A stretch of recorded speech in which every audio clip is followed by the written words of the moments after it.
다른 질환의 경우에는 검사를 해봐서 이상이 없으면 기뻐하시는데요. 이 등통증 환자분들은 그 반대예요. 오히려 불안하고 답답해 하세요. 이런 경우에는 높은 확률로 한의학적인 질환인 이 병을 의심해 볼 수 있습니다. 어깨나 등, 옆구리가 늘 뻐근하고 아파서 잠을 잘못 잤나? 담이 걸렸나 싶어서 물리치료나 침치료를 받았는데 그때뿐이고 금방 다시 아프세요? 아픈 곳은요, 등이나 옆구리지만 그 원인이 의외로 내장의 문제일 수 있다는 점 알고 계셨나요? 아는 만큼 건강해 보인다. 안녕하세요. 부천에서 20년째 환자분들을 진료하고 있는 한의학 박사 박지영입니다. 오늘 주제는 등통증입니다. 2023년 건강보험 심사평가원의 통계에 따르면요, 등통증으로 외래 진료를 받은 사람은 무려 464만 명으로 다발성 질환 순위에서 8위를 차지했을 만큼 흔한 질환입니다. 그런데요, 등통증이 실제로 등의 근육의 문제가 아닐 수도 있어요. 내장의 원인이 돼서 등이 아플 수도 있어요. 이를 연관통이라고 하는데요. 조금 생소하시다고요? 우리 몸의 감각신경은 뇌에서 시작해서 마치 나무처럼 가지로 온몸으로 뻗어나가면서 우리 몸의 각 부위와 장기, 근육, 피부를 지배하면서 연결이 됩니다.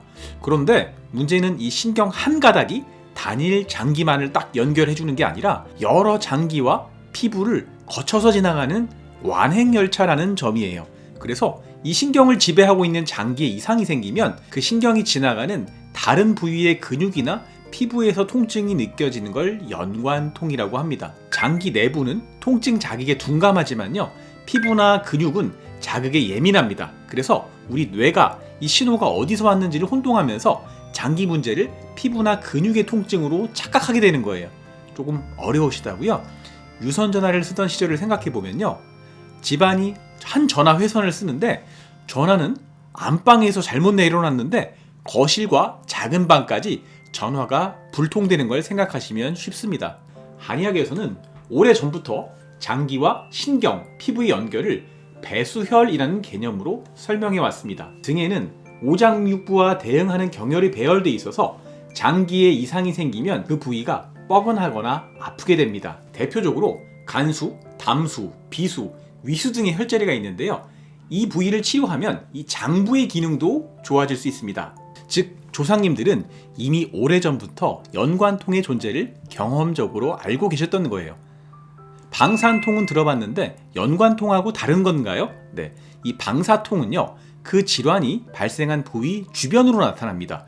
예를 들어서 허리 디스크로 좌골신경이 눌려서 허벅지가 저리고 발가락이 저리거나 또 목 디스크가 있을 때 어깨 통증이나 목 저림이 나타나는 경우가 방사통입니다. 그럼 연관통은 우리 몸의 어느 부위에 나타날까요? 연관통은 우리 몸 내부의 장기와 감각신경을 공유하는 부위에 통증이 나타나기 때문에 장기별로 나타나는 통증 부위와 양상이 다릅니다. 첫 번째는 목, 어깨의 통증입니다.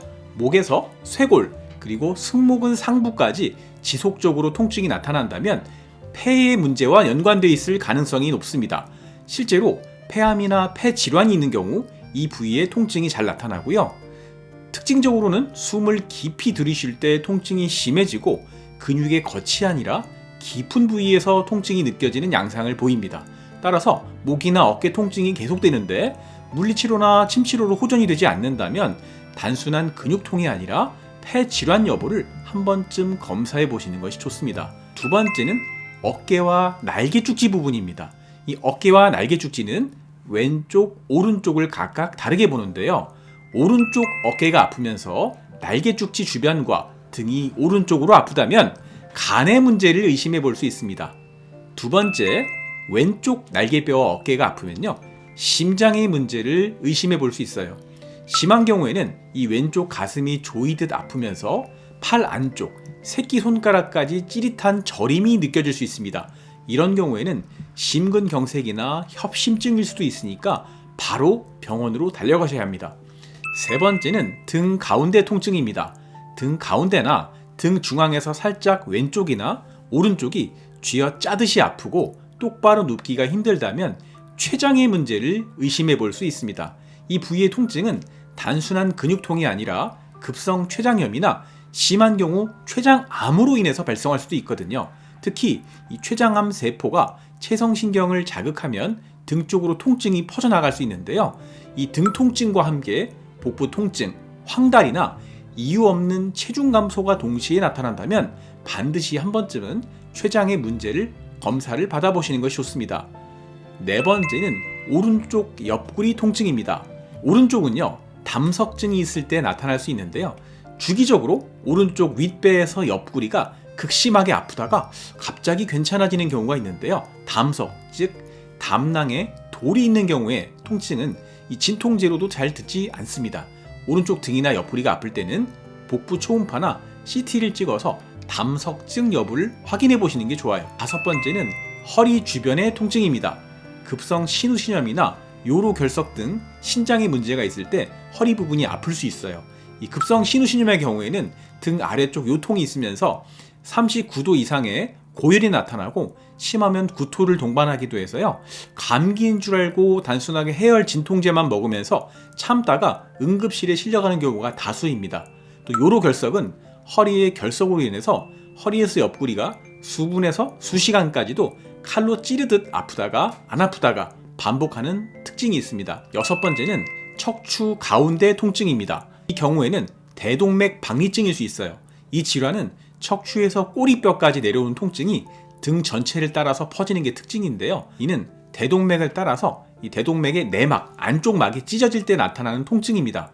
보통 가슴 앞이나 등 상부에서 시작하는 찢어지는 듯한 극심한 통증이 발생하고요.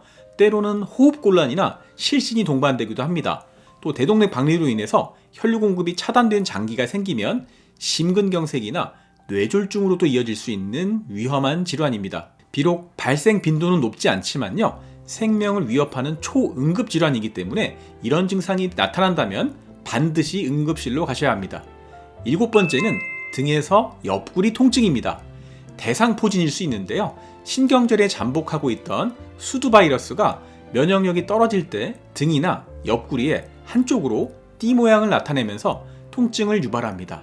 이 환자분들이 바늘로 콕콕 쑤시듯 너무 아파요라고 말씀하시는데요. 띠 모양의 물집이 잡히는 것이 특징인데 초기에는 아프기만 하고 물집이 없어서 놓치는 경우도 있습니다. 옆구리가 아플 땐 물집이 나타나는지 유심히 살펴보는 게 좋습니다. 자, 여러 등 통증에 한 번쯤 의심해보고 검사해보실 질환 말씀드렸는데요. 병원에 가서 이런 검사를 다 받아봤는데 이상이 없다고요? 그런데 등은 계속 아프시다고요? 다른 질환의 경우에는 검사를 해봐서 이상이 없으면 기뻐하시는데요. 이 등 통증 환자분들은 그 반대예요. 오히려 불안하고 답답해하세요. 이런 경우에는 높은 확률로 한의학적인 질환인 이 병을 의심해 볼 수 있습니다. 검사에 이상 없이 등 통증을 호소하시는 분들은 많은 경우 다음과 같은 증상을 함께 호소하세요. 자주 체하거나 손발이 싸늘하게 차갑고 명치 주변, 명치 위아래가 아프시고요. 복부에 덩어리가 만져지고 배에 가스가 많이 차고요. 음식 냄새에도 민감하고 멀밀하고요. 여성분들은 임신하셨을 때 입덧을 많이 하시는 경험이 있습니다. 또 입냄새도 심하시고 변비나 설사 또는 변비 설사가 반복됩니다. 이 영상을 보시는 시청자분들은 이 중에서 몇 가지에 해당하시나요? 한의학적으로는 이 중에서 3가지 이상에 해당하신다면 담적병을 의심해 볼 수 있습니다. 원장님, 아까 담석증 얘기하셨잖아요. 예, 담석증과 담적병은 전혀 다른 질환입니다. 담석증은요, 담낭의 돌을 말하고 담적병은 위장의 기능성 질환을 말합니다. 체질적으로 위장이 허약하시거나 불규칙한 식사 습관, 과도한 스트레스나 맵고 짠 자극적인 음식을 자주 드시면 위장에서 독소가 발생하는데 이를 담음이라고 해요. 이 담음의 담은 가래담자인데요. 끈적하게 엉긴 콧물과 같은 물질을 생각하시면 됩니다. 이 담음이 오랫동안 제거되지 않고 위장의 점막과 외벽 사이에 누적된 것을 담적이라고 하고요. 이 담적은 위장의 연동운동을 저하시켜서 아주 다양한 증상을 유발하게 됩니다. 만성 소화불량, 잦은 체기, 목에 이물감, 복부 팽만감, 잦은 트림이나 방귀, 위경련, 복통, 변비, 설사와 같은 소화기 증상을 유발할 수 있고요. 담적병은 이 소화기 증상 외에도 이 담적이 혈액과 림프액을 타고 전신으로 퍼져나가면서 여러 증상을 유발합니다. 이 원인 모를 두통이나 어지럼증, 불면증, 우울증, 귀가 울리는 이명, 수족냉증, 만성 피로, 야간 빈뇨, 여성분의 경우에는 생리통이나 심한 생리불순, 남성의 경우에는 성기능 저하까지 해당합니다. 이 담적이 유발하는 다양한 증상군을 현대 한의학에서는 담적병 또는 담적증, 또 증상이 많기 때문에 담적증후군이라고도 부릅니다. 등 통증이 지속적으로 나타나는데 검사상에서 이상이 발견되지 않고 소화불량과 앞서 말씀드린 증상들이 나타난다면 이 담적병을 의심해 볼 수 있어요. 이 담적병의 치료는요, 우선 정확한 진단에서 출발합니다. 경락 기능 검사를 통해서 환자의 자율신경의 균형과 스트레스를 파악하고요. 이어서 배를 눌러보는 복진, 또 혀를 보는 설진, 맥을 보는 진맥을 통해서 환자분의 증상을 들어보고 담적병이 있는지 없는지, 또 어떤 유형의 담적병에 해당하시는지를 면밀하게 파악합니다. 그 이후에는 이 생성되어 있는 담적을 제거하고 이 담적이 생성되지 않는 체내 환경을 만들 수 있게 한약을 처방합니다. 또 증상이 심한 정도에 따라서는 위장과 전신의 경락 순환을 도울 수 있게 침치료와 한약재 추출물을 직접 주입할 수 있는 약침치료, 온열치료 등을 병행하면 효과가 더 빠릅니다. 그럼 담적병은 얼마나 치료할까요? 우리 위장은 생각보다 둔감한 편인데요.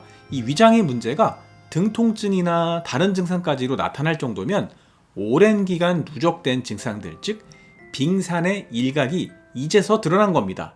최소 6개월 이상의 장기간 치료가 필요한 경우가 대부분입니다. 자, 오늘 영상 정리해 볼게요.